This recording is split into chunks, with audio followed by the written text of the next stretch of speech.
This is the Mobile Commerce Minute with your hosts, Rob Woodbridge and Chuck Martin.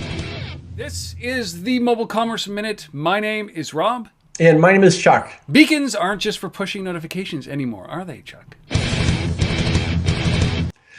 Beacons are pretty much going everywhere. We're looking at stores, trucks, buses, museums, and stadiums, and so forth. What's happening now is we're really expanding way beyond that. I came across a company in Michigan called Gelo, that's G-E-L-O, and they're looking at industrial and commercial markets rather than specific companies. And Al Juarez, who's the co-founder of the company, I spent a lot of time with in the last several days, talking about what they're doing. They're basically, it's B2B2B, so they're selling to companies that sell to industries as opposed to selling to, say, a retailer, for example. Some examples: they have a trucking and transportation company. They've got front-end loaders where the front-end loaders have the tablet, and then the gravel hauling truck has a beacon in it, and then the beacon and the tablet basically coordinate so they know when the truck is in the quarry, so the tablet finds the right truck to put the right stuff in. And that used to be manual before because all the trucks and the stuff looked very similar. Another example, a public bus transportation company. They have a mobile app, so riders when they're on the bus, they get alerted when their stop is coming by, and if anyone's falling asleep, all of a sudden your phone's jinging. Hey, you're going to miss your stop. It also tells them if they're on the right bus, which is also a real thing. On the other side, bus operators are getting passive anonymous data to improve routes, thereby saving fuel consumption.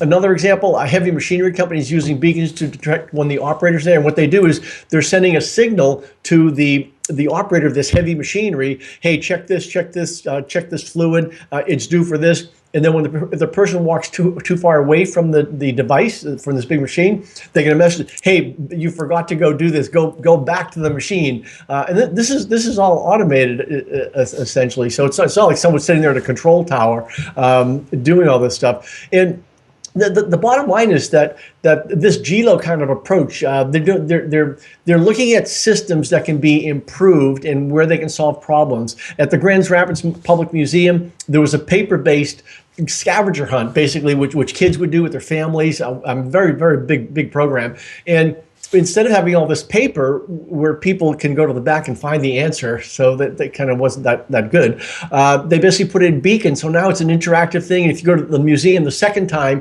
it resumes where you were. So it becomes an automating interactive process, which is great for the museum. And more importantly, it's great for the people who are going to the museum, and they're starting to basically do things totally differently. The bottom line is that there are going to be thousands and probably millions ultimately of live beacons in the marketplace, but there's no one size fits all. They're all very different. You know, we're starting to see that, obviously, more non-traditional uses of beacons like this. And even up here in Ottawa, there's a museum that is testing this as self-guided tours. Beacons in the museum. We're not as backwater or backwoods as people think. We are a nation's capital. But it seems to me that this is where the impact is going to be really felt with beacons, where there are these passive sensors that really solve a problem. Yeah, I think a way to look at it is not about beacons, which consumers may never use. They're not going to say, "Oh, I just got beaconed." It'll be, "I just got a message that matters. This tells me where to go at the USTA. I'm at the Super Bowl. Oh, I can see there's no line at this concession stand versus the other one." And it's not an ad. It's basically it's a service, and it's going to take some time for organizations to find out what they really should do with beacons. Right now, we're probably going to have another year of very serious experimentation. But these kinds of things, Brooklyn Museum, we've got airports now have them. London, Heathrow has them. They're in Miami, Fort Lauderdale, Dallas, Fort Worth. All of these things people are learning as long as they're experimenting. And those who are not doing anything with beacons, who have a physical location, they're basically living in the dark. Don't forget to come back for our next episode.